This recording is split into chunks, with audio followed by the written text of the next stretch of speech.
Hey you! Yes you! Are you a nostalgia freak? Do you yearn for a simpler time? Then the WOC Archive is the place for you. We've got footage from the 50s, 60s, 70s, 80s, and 90s. Culled from an old tape trader's collection bought off Craigslist.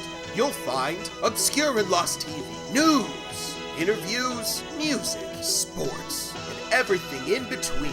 And it's all with original commercials.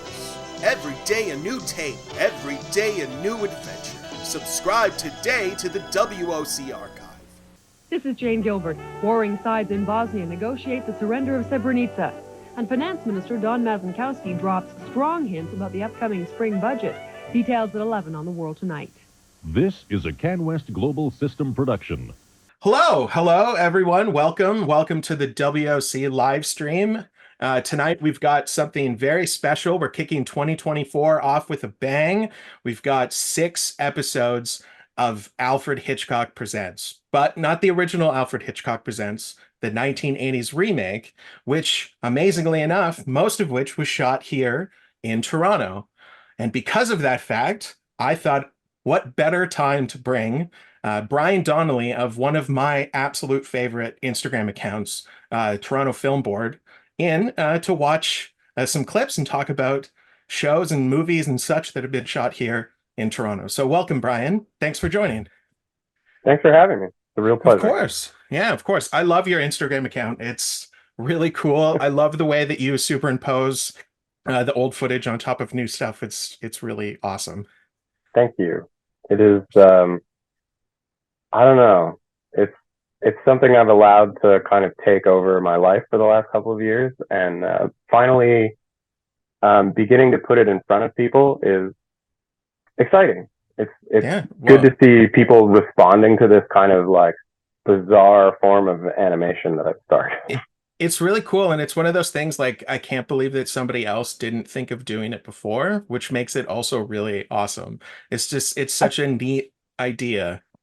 I think that I don't know that I'm the first to think of it, and I think that there's a lot of trouble with it because there's definitely a copyright issue that you run into when you try to use clips from film in any way. Like, there's definitely location people online who are amazing at what they do. And I think the first time I saw someone just hold up a still photograph in front of a scene and then take a photo of that so that they could line those two things up in space, giving it a broader context. That's what when I saw that, I was like, I wonder if I can apply that, because I've been doing weird location stuff for quite a while now. Maybe 10 years ago, I did a blog about Degrassi Junior High shoot locations, and it was extensive. Like, it was everything that they did that was anywhere, every house, every park, everything. It was every single thing over 3 seasons of just junior high. I couldn't bring myself to do Degrassi High. It was too much. I mean, they probably reused most of the same locations in in high. And so no, really, they don't. Oh, really? They don't? I guess I've never watched it that hard. I think the problem for me was that by Degrassi Junior High, they had won an Emmy on junior high. And so when they got to high, I think that people expected they had money. So nobody would just let them use their house anymore. Like, you're not just PBS, or CBC or whatever they ran on initially. Like, you're making money. And I have a feeling people wanted to get paid suddenly. And just because you win an Emmy doesn't mean you actually have any money. Toronto's got a lot of really amazing locations, and Toronto at that time is also such an interesting place. And to set the scene and kind of put us in the mood for the time period that Alfred Hitchcock Presents was shot, which is in the 80s, I put together a reel of the This Is City TV bumpers. So I thought we could watch that, and that would set the scene a little. With a view of Toronto's skyline, this is Toronto Television, Channel 57, Cable 7. Look at how much is different that sky. I know. It's like half the skyline.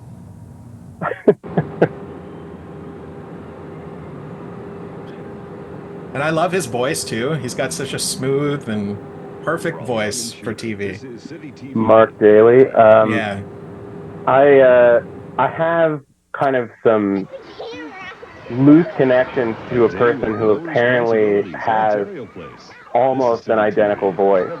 Oh, interesting. And he like will pull it out at parties occasionally, apparently. And he's like a friend of a friend, and I'm really thinking about bringing him in to get some audio clips just to do some of my work, some intros for my work. You should totally do that.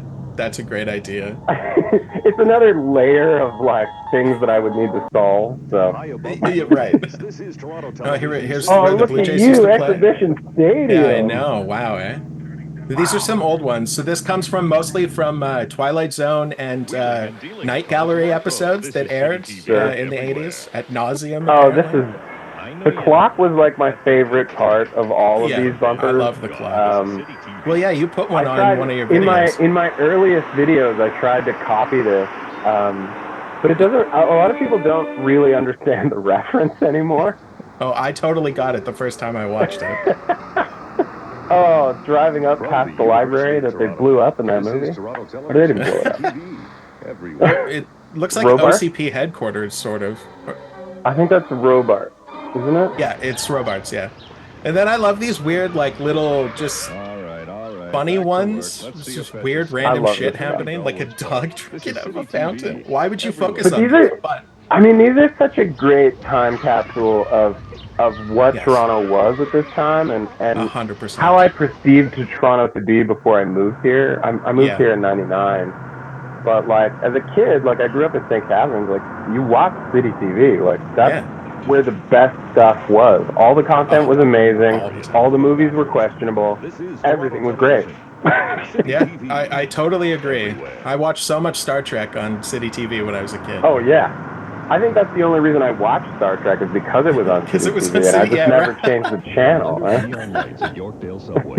So, I used to live near Yorkdale, and when I lived there, the lights never did that, but that is, to me, the coolest thing. It makes it look so space-aged. Oh, yeah. Speaking of space-age, tour of the universe. I wish I had been able to go on that, but I did not live here at a time when that existed.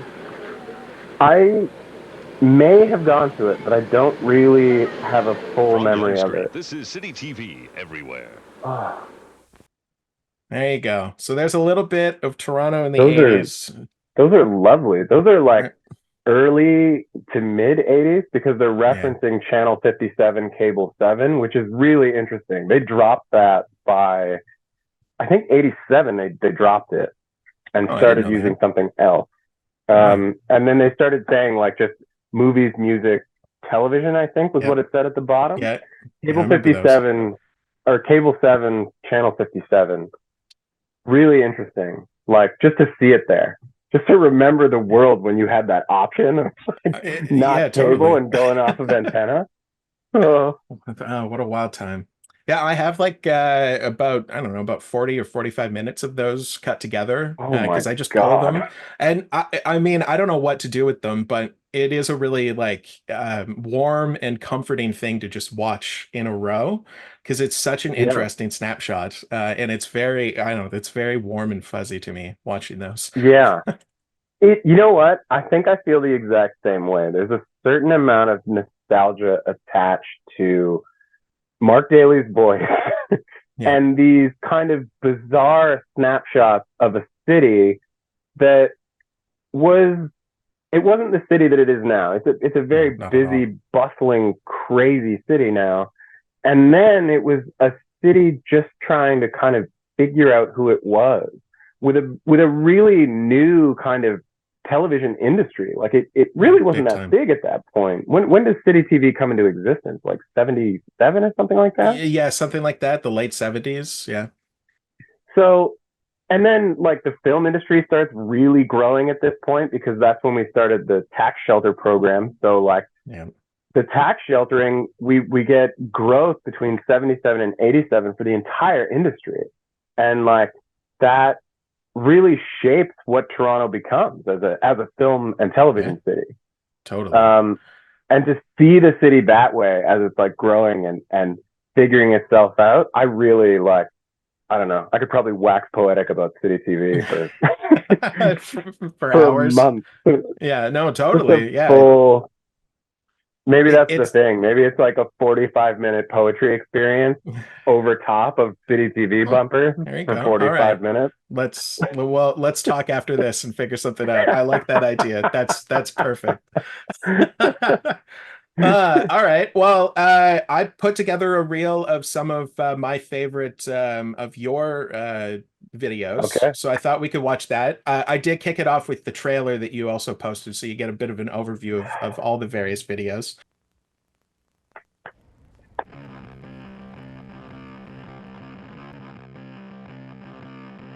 Oh, Canadian Bacon, classic. Oh, the Metro Theater. Did you ever go to that when it was porno theater? No, I have a friend who actually was there the day that they were emptying it out and has some reels, like full film canisters with labels and everything on them. Are and you they serious? Gorgeous. Yeah, you know those really Amazing. big canisters, like the ones that hold like 3 reels. Like this? He's got those, but they're all porno. Yeah, and They're this like, is porno. you know, This is porno that titles, came from that theater. Yeah, okay. So, same day, right? Oh, that's amazing. It's a few of them got loose, and I'm so happy that they did, and that they live like in people's houses, in places of. Oh, there's that clock. There's that clock, that beautiful clock. I wasted like 2 days trying to get that clock to look just right.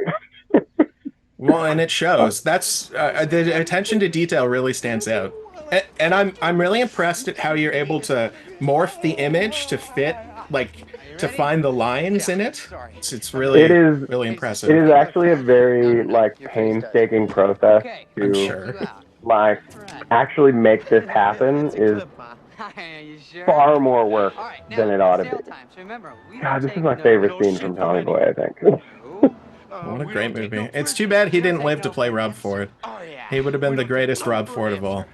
He would have been incredible. It would have definitely been great to have him come back to the city and make another movie. I mean, because to see him in Run This Town would have been incredible. Like, yeah, totally. He would have done so well, but it would have been an entirely different movie. Yeah, and fair. Of course, it would have been a comedy. I mean, the city was kind of a comedy at that time, so. Yeah, deservedly so. Unless you lived here. Yeah, yeah, then it was a nightmare. Yep, for sure. The exact opposite. So I put a lot of time into just this bit of animation, which is, well, because this is how it's doing it in the film. The film is like, it starts as a very like close-up shot and it slowly pulls out and expands, but I don't shoot that way. I just stand and try and do a still shot and get it to line up. That car, yeah, the fact that the car goes by is perfect. Yeah, I usually try and stand and let the camera run for about a minute or 2 minutes and see what kind of comes up and see if there's anything useful. Every once in a while I'll get somebody who walks through a frame, and I'll try and line them up with anybody who's walking through a frame because it looks hilarious. Yeah. It's that attention an to enormous detail. Amount of time. Yeah. How long do you think you spend on each one of these? So, Tommy Boy and Concrete Angels were the first 2 that I ever completed in this style. Okay. And Tommy Boy, I went out, I shot it, I sat down to do the edit, and that was when I found out how much a camera actually moves when it's just a handheld, because those, the 2-person shot that's looking dead straight across the street. I love this movie. Everyone's favorite Toronto film. Oh, man. The fact that they shot this here blows my mind. It seems like the least likely city to shoot a monster movie in. I love that they shot it here during Caravana. Is one of my favorite things. Is like the original Caravana that was on University makes an appearance in this film. Yep. And I love that it's there. Like, absolutely love it. Mostly because like Carabana is one of the most interesting festivals this city has, I think. Yes, for sure. For a Well, complete takeover of culture, like absolutely amazing. That is one thing that I love about seeing movies shot here in Toronto is that you do get a snapshot, and it doesn't matter if it's if the movie is set here in Toronto, but things get filmed and then they are forever immortalized in a movie, and you have this ability to go back and see what our city looked like before, and that's a beautiful thing. And that's actually kind of just to nicely segue. That's actually what I'm doing with this work. It's not that I don't love just reshooting a scene from a film, but I've actually at this point collected up 7,000 pins on my map of research, and it is so extensive because what I wanted to do was sew things together.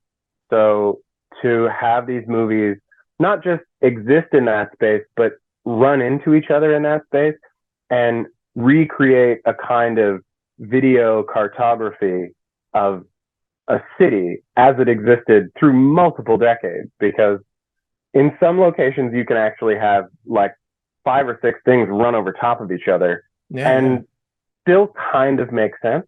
And so that's the larger scope of what I'm doing is that. And my Instagram account is for sharing kind of what I'm doing and seeing how people respond to it. Because I'm just learning how to do this. It's really kind of my first foray into video. So watching people respond and knowing that people like you really like this stuff, I'm really excited for you to see things as they start kind of overlapping and talking to each other. Well, I'm very impressed, and I love the archival aspect of what you're doing. It's really, really cool, and the fact that you're also keeping, like, you're collecting tapes to use them in the project, and there's like an analog aspect to all of it too. That's really cool. Collecting tapes. I had no intention of collecting tapes when I started doing this. It's just that when I kind of exhausted everything that I could find easily on a streaming service when I was first doing the research, I realized I needed to find movies that weren't that easy to find. So you start digging a little bit. You go to YouTube and you look for things that may or may not have been uploaded. And then I realized there's probably a lot of movies that died on VHS that were filmed here. And so I started looking, and I ended up going out to some guy's house in Etobicoke because he was like, I'm selling all these tapes, and it was like 1,000 tapes. And I was just buying, piecemeal. And I saw the photo, and there were 3 titles in the photo that I was looking for that he posted online. And I was like, well, I saw the VCR. Like, I guess I'll bike out to Etobicoke and sort it out. And did. And that kind of kicked off me falling into this rabbit hole you see behind me, which is taking over my life. I know all of those problems, and I'm sure my wife hates it, but it's going to keep happening because I can't stop. You can either embrace it or you can fight against it, but I'm tired of fighting. But you're going to wind up with this archive and this record of information that would have essentially just been lost because there wasn't someone interested enough in doing that. So that to me is kind of what I think this is now, is a weird kind of geographic record of a city that's changing so rapidly at this point that losing it almost feels like the worst thing we could do. Yeah, no, I totally agree. And for that's what makes what you're doing important and will be what makes it valuable in the long run. No, Thank you. It's what I think is important about archive in general is that information is going to be useful somewhere along the line. 100%. Even if it's not me that's doing it. Like, I don't know. I totally get it. Go to a museum and walk around and look at who the collections come from. And you start to notice that there are the same names that come up in over and over again, or there's small, gluts of collections, and those are in a museum. The reason why they're in a museum is because one person deemed whatever that thing was important enough to save, so they saved it. And then the museum was like, "Oh yeah, this actually is important, and we're so glad that you saved it. We're going to Actually take saved it." it. Yeah. Yes, and that now that you're dead, we're going to take it. but still, it's those people that do that. So like, I know that what I'm doing is it's more for me and my insane like desire to just have something to tinker with. But I know that at some point when I'm dead, this is actually going to be a useful thing. Well, and in hopefully 100 it years, goes someplace. In 100 years, when nobody knows how crazy you are, it'll matter to the next crazy person who's like, "Oh, you know what I'm going to do with all this guy's shit? I'm going to do something crazy." And like they'll do something that their moment will like not understand at all. And then in another 100 years, there'll be another lunatic who's just like, "This is what I need." That's all. So that's we're all really I'm doing just it part for. of like we're really just like a chain of lunatics, all like helping each other out through time. Really. I'm okay with that. I'm perfectly fine. If that is my legacy, I'm okay with that being my legacy. That's a good legacy to have. Just one lunatic amidst a chain of lunatics. Yeah, chain of. All right. Well, I went through the 6 episodes that I'm going to show, and I found some clips of just Toronto locations, and I put together a bit of a reel of those clips, and then showing what they look like today by using Google Maps technology. Yeah, using the big brought out the big guns. Technologies that exist. So this is from episode 207, the Impatient Patient, and it was shot at St. Joseph's Healthcare. I love this angle of St. Joe's. And you can tell it's such an oblique, like bizarre angle to use. And that nice curve of the building. That's what helped me figure out what it was. That's perfect. So that's St. Joe's now. Yeah. And they've obviously changed the entrance since then, since they shot the show. Quite a bit. A lot has actually changed at St. Joe's. And then now Man on the Edge, starring Mark Hamill, and this was filmed at the Canadian Bank of Commerce building. This took me a little while because I was like, is that the Royal York? Maybe it's the King Edward? Like, I never would have thought it would be in a bank. I love that they're using kind of 2 sides of the bank to shoot this. They probably used 3 at some point. Yeah, that's Melinda. Just great. So here it is. Yeah. Amidst all of the many skyscrapers, many of which were not there when they filmed the show. No. And that CIBC building was there. I love that you can get 3D. There? Do you know the top there where these spaces are? That's actually like a viewing deck that is no longer open to the public. But once upon a time, this was the tallest building in the city, and you could go up there to view. Oh, of course. So yeah, this is at Brisky Park or Bursky Park. Yeah, this is Canada's France. Yeah, I don't know where this is supposed to be, the setting, but I think that I don't know a lot about this show, but I think they just kind of left it open to be generic North American city. I think so. So but here yeah, it is. You're looking at the south side there for the most part. And then that window right there, you can kind of see. That's the same. There you go. In the middle there, that's the same window that they're filming out of. That's the same window. And then here's the Lakeview Diner, which is an interior, but is everyone's favorite place. Yeah, this is in so many things. And I actually purposely enjoy sitting right at this booth every time I can. Because that's the booth they use. That's the booth they always use. Booth. It's in everything. So there it is. Yeah, almost everything. Opened in 1932, so it's been there for a while. Yeah. The Lakeview is a beauty. And here it is. Oh, in cocktail. Here's superstar Tom Cruise before he became an action hero. Yeah, rolling in. Same diner. It is a really nice diner. It And there it is, is. Confessions of a Teenage Drama Queen in Shape of Water. It's been in TV shows. There's Reacher. And then my favorite, Hairspray. Oh, Hairspray. Listen to a word she You left out my favorite. Don't you Oh. dare. Don't you dare. It also makes an appearance Oh, in Prom Night. in Prom Night 2. I don't think I've ever seen Prom Night 2.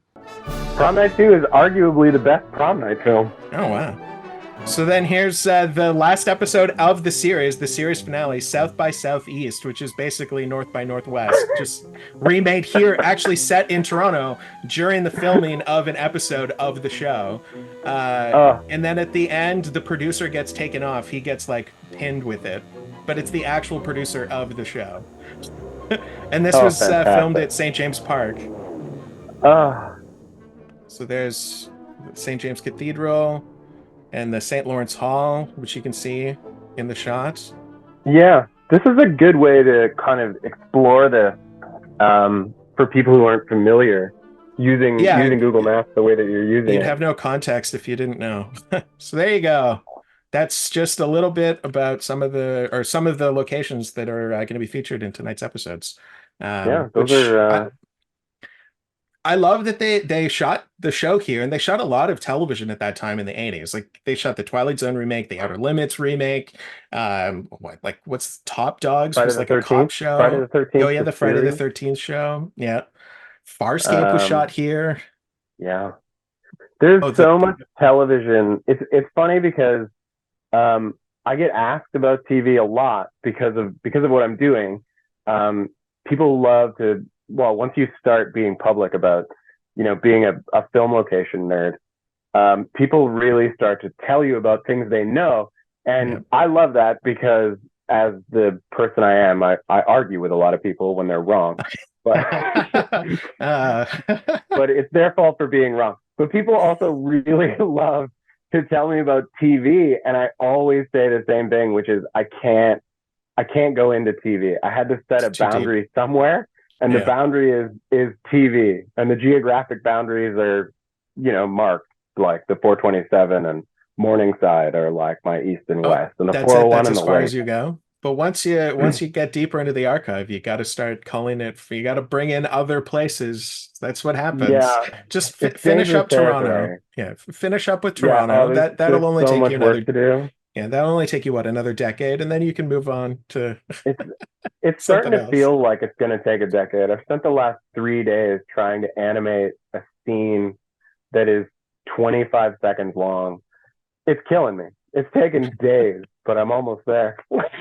We've been talking about City TV, and we've been talking about some of the cool shit that they did. And there's actually something that they used to do that it's not City TV, it's Global, now that I think about it. Are you talking about? You know what I'm talking about. I would love to. The first iteration of slow television.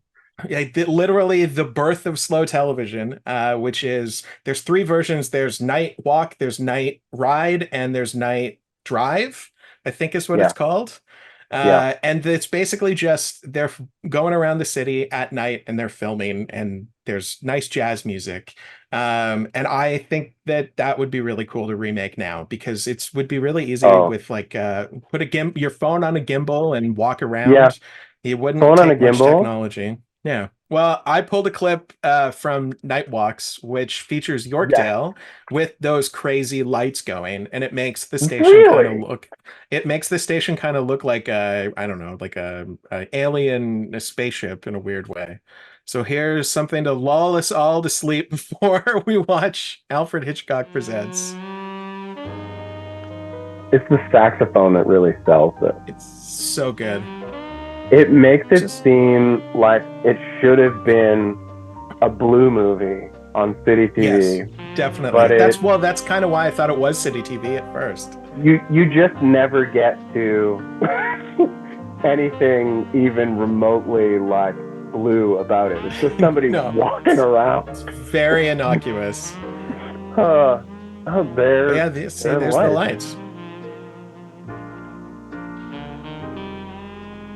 Nice, gentle music.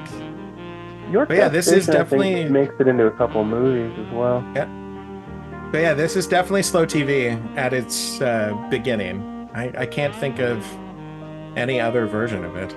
Yeah, I think this is actually cited by the people who make slow television now in Interesting. where do they make that? Is that Sweden? Is that Sweden's thing? Yeah, Sweden was really big with like Something trains and stuff. Scandinavian. Yeah, of course. And I think they actually cite this as being one of the most important things to have ever been on television for them. Oh wow! Because this is so weird. This is such a weird thing to be on television, but it's amazing at the same time. It's this bizarre cartography of a city. I mean, we're just documenting how interesting this place was. Yeah, it's beautiful. And we're so lucky that we have this snapshot of this city, and that there were so many, well, in this case, 2 stations willing to do interesting snapshot type things of Toronto, and it's saved because of that. It's funny because I don't think you could get away with trying to do this on the TTC now. I think somebody would be there trying to shut you down within like the first 10 minutes. Yeah, probably. If you do it late enough at night, you might get away with it. You might. There's a couple of things that I really want to reshoot on the TTC. So if anybody important's watching this, get in touch. I'd really love to shoot a couple of things. But for the most part, they require permits. Like if you want to set up a tripod, if you walk around with a gimbal, you might get away with it. Yeah, they might just think I'm a tourist. Yeah. I think if you set up a tripod, you get in a lot of trouble. And yeah, I think you're right. That means something. Yeah, it means you intend to do work, and like nobody's allowed to work on the TTC without a union card. So, but yeah, I think those are ripe for remaking, and they would be interesting to see how much things have changed. If I really hope someone does that. I really hope it's not me that ends up remaking it. Well, maybe we can do it together as a collaboration so that you don't have to take the entire burden on yourself. Well, this has been amazing. I'm so happy that you joined and that we were able to talk about all things Toronto and all things filmed in Toronto. It was a lot of fun. And was a lot of fun. Yeah, and I hope you can come back and do some more. I do screenings every month, so I'd love to have you on again, and maybe we can find more Toronto locations, because I don't think I'm for lack of them in all the tapes that I have. Sounds like a plan, man. I'm looking forward to it. Awesome. Well, thanks again, Brian, and thank you all for tuning in. Here is 6 episodes of Alfred Hitchcock Presents. Look out for Toronto, see what you can spot, and then maybe go down and look at how it's changed and what it looks like today. Have a great night.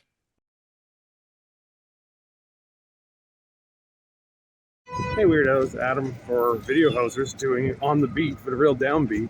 I'm starting my trip around from the, Bloor and Young, farther than they wanted to be, because they kicked us off the subway because they found a plastic gun. And then when the cops got there, a really drunk woman got really mad at the cops and tried to fight them. So so one reason to stop, one reason to not continue. So let's go down Yonge Street in memory of City TV vignettes. Join me, won't you?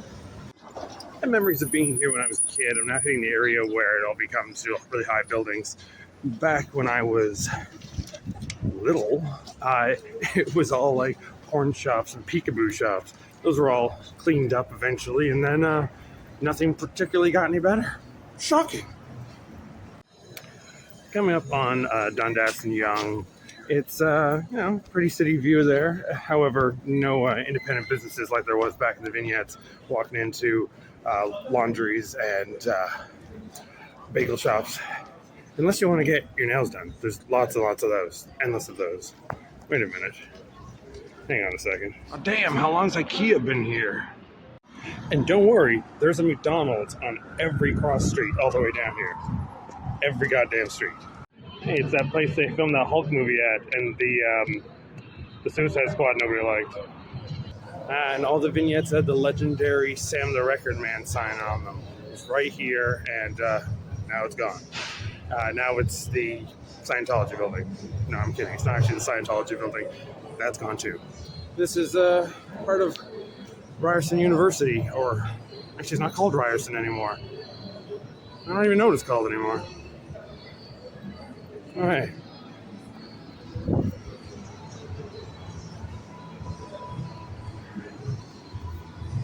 Welcome to the giant mall. Street food. So I'm in Dundas Square right now. There's cops everywhere. Oh, wait a second. So again, anyway, in defense of the city, they did move the Salem Record Man sign up on this building, hidden away behind Dundas Square, which is more parallel to Queen Street? No, I guess that's Dundas. Anyway, I remember being here. They do so many South by Southwest, or North by Northwest shows here, seeing so many cool concerts. They really stopped doing them even before COVID, so I did, however, see Ghostface Killer fill this whole place, and we all had a big moment of silence because of the gang-related shooting that happened at the mall across the street. I don't know if that's a good memory or not. Just keeps telling me to drink Pepsi, but you know I won't. And there's, oh, the white's out to tell you there's a sale. Yeah. I'm not one of those guys who just calmly thinks that they live is legit, but Pepsi is everywhere. There's one guy banging a drum over there, and hey, luckily, there's not some guy screaming that I'm going to hell for sinning. Over in that corner, I haven't seen the Russian preacher in a while. Hope he's not dead. Oh, McDonald's again. Is it a Rock and Roll Cafe or a Planet Hollywood? I don't know. It's a Shoppers Drug Mart now. I can't imagine it's any different than ever before. Construction. And you can't even go turn on Queen Street.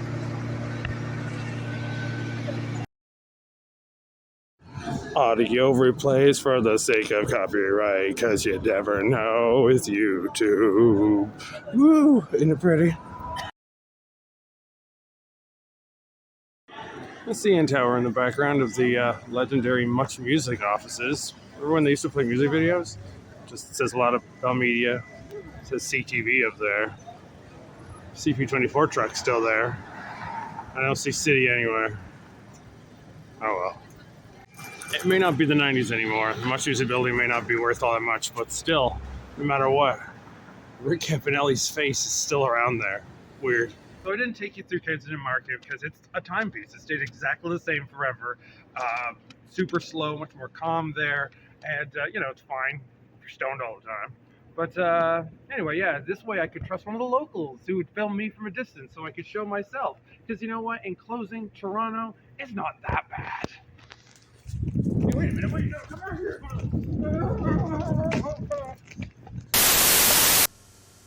This has been a CanWest Global System production.